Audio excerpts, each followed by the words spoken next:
Parte 3, scheda madre. Allora, sulla scheda madre ci sarebbe da parlare tantissimo, però sarò molto sintetico e arriverò subito al punto. Allora, che caratteristiche deve avere la scheda madre che mi serve?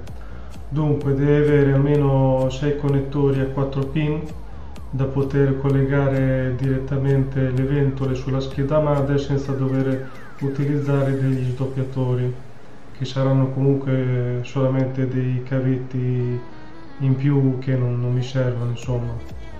E poi deve avere due slot PCI Express M.2 da poter mettere degli SSD di nuova generazione, diciamo.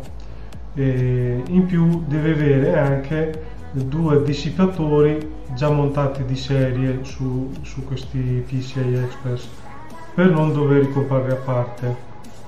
E poi nel retro deve avere almeno due porte da 10 gigabit, quindi di seconda generazione, una di tipo A e una di tipo C, da poter comunque collegare degli SSD esterni a un telefono e comunque periferiche, degli accessori che comunque sfruttano questa velocità.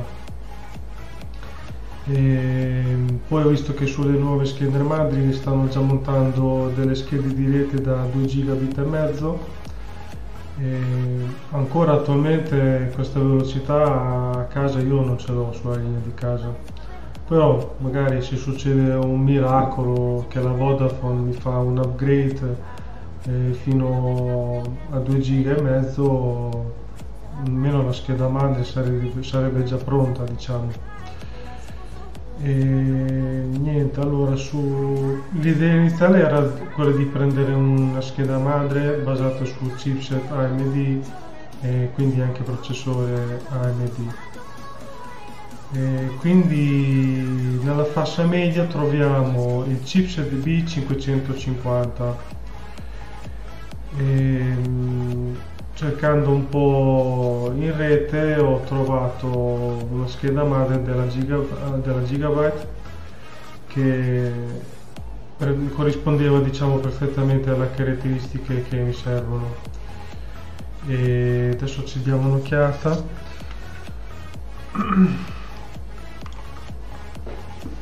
Praticamente la scheda madre che ho trovato è questa qui, è la Gigabyte B550 Aorus Pro. Bellissima scheda, ha tutto quello che serve, infatti ha già anche due dissipatori già montati sulle PCI Express, c'ha la porta Type-C e Type-A di seconda generazione, quindi quella da 10 gigabit. Ha un sacco di connettori per le ventole, infatti qui dice 8 fan connector, quindi 8 porte per le ventole, e poi è già pronta per il PCI Express 4.0. Insomma è abbastanza avanti. Se magari vi interessa potete andare a vedere le caratteristiche sul sito. Allora, il problema qual è? Il problema è che quando è stato il momento dell'acquisto questa scheda qui non era in commercio in Italia, almeno io cercando in rete nei siti online io purtroppo non l'ho trovata, quindi non ho trovato un'altra sostituta che avesse le stesse caratteristiche e diciamo che non l'ho potuta comprare. E questo è stato il primo problema. Il secondo problema è che non sapevo il prezzo di lancio, poteva costare 140 euro come poteva costare 250, io questo non lo potevo sapere. Io sinceramente più di 200 euro non volevo spendere, comunque volevo rimanere, anzi più basso, rimanendo intorno ai 150 euro, che per una scheda madre di fascia media secondo me va benissimo, intorno ai 150. E poi il terzo problema è che volendo abbinare un processore di ultima generazione, quindi Ryzen 4000, che ancora non si sa niente, non si può fare l'accoppiata, insomma. Al momento attuale si può solamente accoppiare con i Ryzen 3000, però prendere un processore di 2 anni fa per metterla su una scheda recente secondo me non ha senso. Avrebbe più senso magari prendere una scheda madre recente con un processore recente della stessa generazione, diciamo, nonostante che sia compatibile facendo aggiornamenti BIOS e tutto quanto. Però purtroppo questa cosa qui non l'ho potuto fare. E quindi niente, a giugno ancora non era disponibile, stanno uscendo in questo momento, che oggi è l'8 di luglio, e incomincio a vedere adesso qualche scheda in giro e si parla comunque di intorno ai 200 euro, che secondo me per una scheda madre di fascia media è troppo. E quindi niente, a questo punto ho continuato le ricerche e ho guardato anche sul lato Intel, visto che comunque di recente hanno lanciato i processori di 10ª generazione e sono uscite anche delle schede madre di recente, quindi sono andato a trovare praticamente questa scheda qui dell'ASRock. Il chipset è H470, che comunque è di fascia media, e il modello è Steel Legend.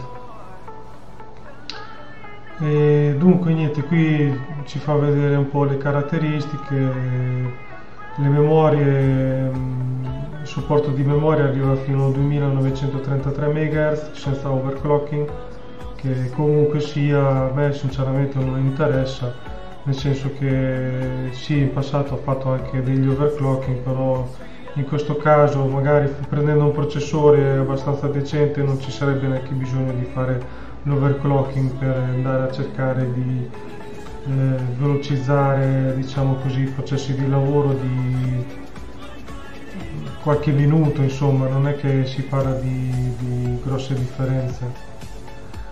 E poi niente, vabbè, questa qui supporta anche delle schede wifi interne su PCI Express, si possono mettere 2 schede video in parallelo, c'ha le uscite per gli attacchi del monitor, uscite grafiche, quando si mette comunque un processore che ha già la scheda grafica interna si possono sfruttare queste porte. Poi c'è un buon sistema audio 7.1 che tra l'altro ha anche l'uscita digitale e l'uscita ottica. Poi vabbè, 6 porte SATA, poi c'ha 2 PCI Express di 3ª generazione per 4, che sono quelli che comunque mi serviranno per metterci gli SSD NVMe. Poi c'ha 2 porte di 2ª generazione, una di tipo A e una di tipo C, che sono quelli che mi servono da 10 gigabit. Poi ha 7 porte di 1ª generazione, che comunque sono veloci lo stesso perché sono da 5 gigabit. Si può mettere una tipo C frontale. Poi ha la scheda di rete da 2 gigabit e mezzo, che vabbè ancora non sfrutterò, però magari un domani, se mi fanno l'upgrade della linea di casa, lo potrei sfruttare. E niente, questo qui è l'aspetto. Qui ha già un dissipatore qui e uno qua già montati. Poi vabbè, questa qui diciamo che è una scheda madre abbastanza tamarra, però ho trovato questa con le caratteristiche che mi servono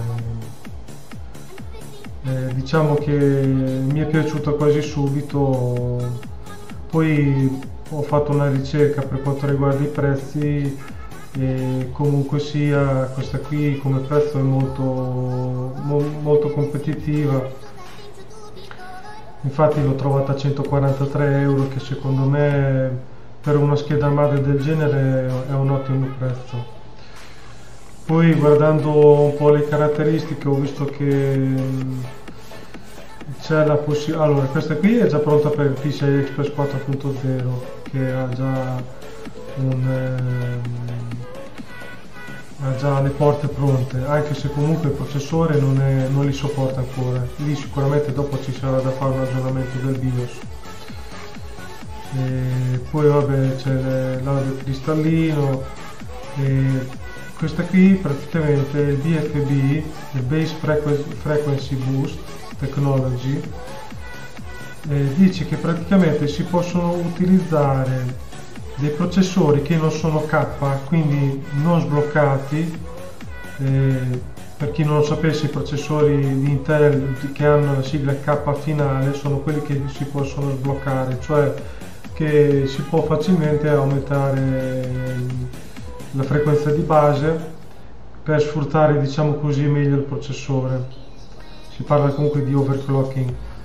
In questo caso qui questa funzione compresa in questa scheda madre promette di poter aumentare le frequenze senza dover utilizzare per forza i processori K, quelli sbloccabili. Infatti qui dopo fa degli esempi che mettiamo un esempio che prendo un i7 10007, che quasi sicuramente sarà quello, spoiler, che ha comunque un TDP di 65 watt. Per chi non lo sapesse, è praticamente il calore espulso dal processore, diciamo il calore dissipato è espresso in watt, quindi non è proprio il consumo reale della corrente, però si dà una stima di quello che potrebbe consumare, ecco. E aumentando questo valore da 65 a 125, qui dice che può portare comunque la frequenza da 3 GHz a 3 GHz e 9, che non è male, diciamo che non è proprio un overclocking, però è qualcosa di simile, ecco. Siccome è comunque anche una particolarità che non ne ho mai sentito parlare, magari potrei anche fare delle prove se qualcuno è interessato, anche se comunque io non sono intenzionato di fare nessun overclocking, anche per un discorso di consumi, ecco. Poi vabbè, qui dopo ci sono altre caratteristiche che per chi le vuole andare a vedere se le può andare a vedere, insomma. Niente, per quanto riguarda la compatibilità delle periferiche, vi consiglio sempre di dare un'occhiata sotto supporto, perché normalmente dice quali tipi di processori sono già stati testati e con quali compatibile, e normalmente la stessa cosa succede anche per le memorie o per gli SSD che si possono montare, eccetera eccetera. Inoltre si possono trovare gli aggiornamenti del BIOS e i manuali per poter guardare i manuali, diciamo, della scheda madre, per conoscerla un po' meglio. Soprattutto per chi non ha mai montato un computer, vi consiglio di guardare sotto download, anzi sotto manual, che qui ci sono i manuali che spesso vabbè, sono in inglese, però c'è anche qualcosa in italiano o comunque in multilingua. Poi sotto download trovate i driver per Windows o per anche altre cose, ma qui è principalmente tutto per Windows, che a me non interessa perché io monterò Linux. Quindi qui ci sono gli aggiornamenti del BIOS, che diciamo che come supporto l'Intel è molto avanti da questo lato qua, nel senso che se ci sono dei problemi da risolvere li risolvono subito. Infatti qui ci sono già 3 aggiornamenti BIOS pronti da poter utilizzare, che poi farò, diciamo. Qui ci sono il manuale, ci sono le varie domande, c'è il supporto per il processore per vedere quali si possono montare e basta. Dunque io avevo trovato questa scheda qui diciamo intorno ai 170-180 euro. Poi c'era un altro sito che poi vi lascerò in descrizione che aveva il prezzo scontato e con scritto che erano gli ultimi pezzi, e l'ho comprata al volo perché 143 euro secondo me è un best buy per questo tipo di scheda qui, è un best buy. E basta, direi che ho detto abbastanza. Adesso facciamo l'unboxing e forse anche l'assemblaggio. Adesso vediamo, devo vedere se praticamente nella parte posteriore del case c'è il foro abbastanza grande da poter montare il backplate quando la scheda madre è già montata. In alternativa la lascerò giù, monterò i pezzi prima della scheda madre smontata e poi quando i componenti sono già su monterò tutto in una volta. Questa comunque è una cosa che vedrò dopo. Adesso andiamo a fare l'unboxing e vediamo se la scheda è veramente così bella come nelle immagini, che a vedere così esteticamente è molto bella. Poi anche gli RGB posteriori che vabbè io non sono andato a cercare, però ce li ha e se si possono attivare facilmente senza dover diciamo collegare altri cavi o cose del genere, potrei anche sfruttare questa funzione. Ok, andiamo a fare l'unboxing.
Allora, dentro troviamo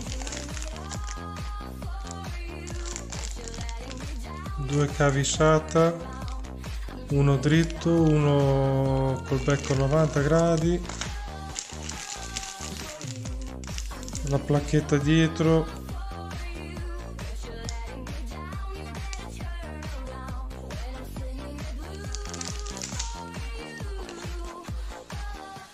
installazione di guida veloce,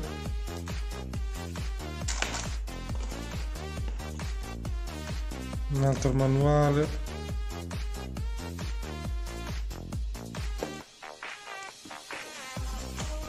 cosa c'è qua?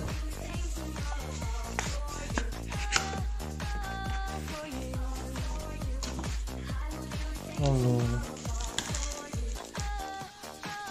queste sono due fascette per legare i cavetti, un CD con dei driver, una cartolina e questi sono adesivi.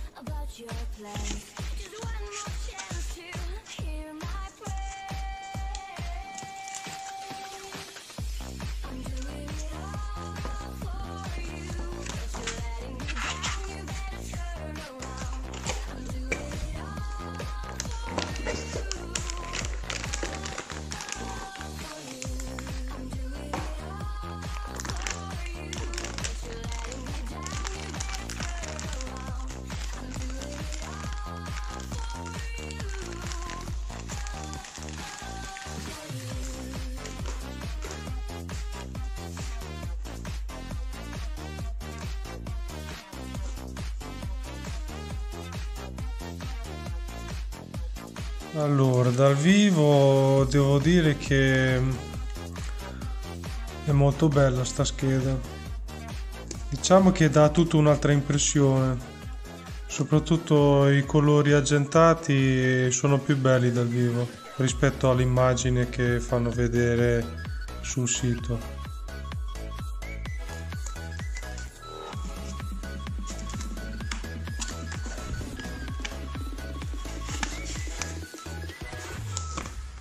Adesso spacchettiamo un attimo, vediamo.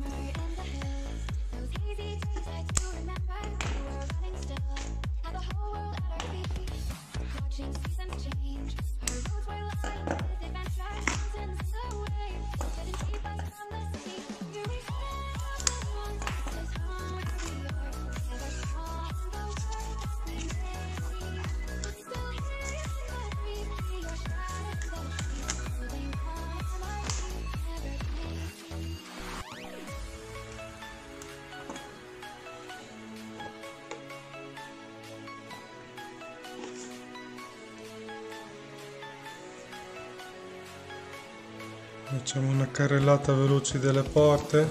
Allora, qui c'è la porta PS2 e due USB per mouse e tastiera, poi ci sono, questo dovrebbe essere, allora, l'HDMI, DisplayPort, poi c'è la porta tipo C e tipo A, tutti e due 10 gigabit, poi c'è due porte 3.1 5 gigabit, poi c'è la scheda di rete 2 giga e mezzo, questo è l'impianto audio con uscita digitale ottica, poi qui come avete già visto ci sono già uno e uno due dissipatori già montati di serie per gli slot PCI Express M.2. Poi ci sono due porte per le schede video,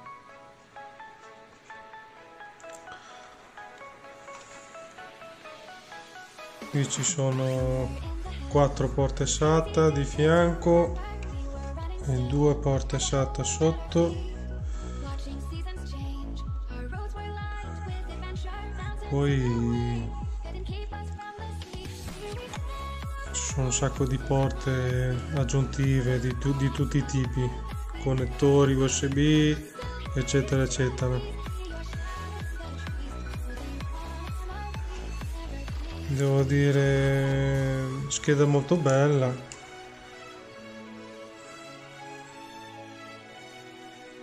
Steel Legend. La prima volta che prendo un ASRock, ho sempre comprato Gigabyte o Asus. Speriamo che sia una buona scheda.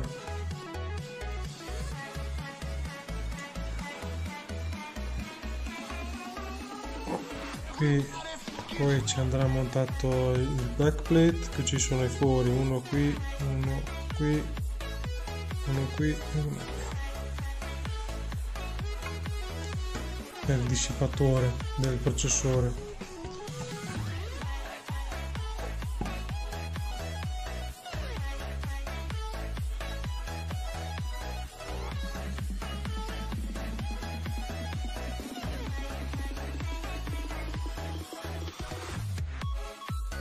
Bella, molto bella questa scheda madre. Adesso faccio una prova di montaggio per vedere se dietro rimane abbastanza libero da poter mettere il backplate e poi vediamo.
into another world.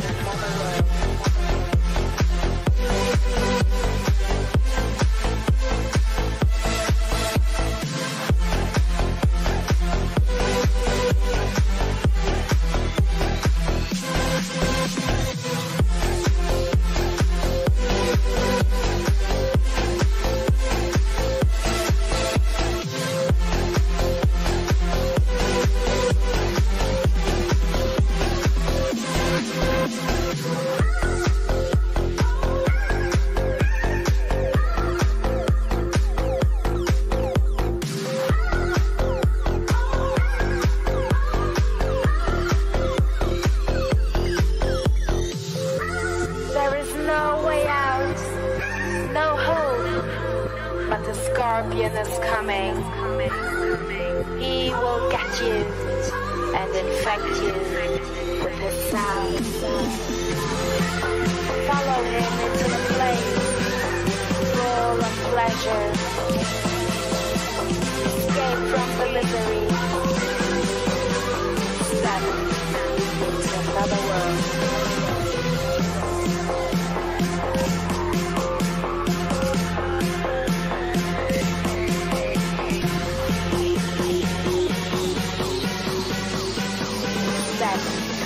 Into another world.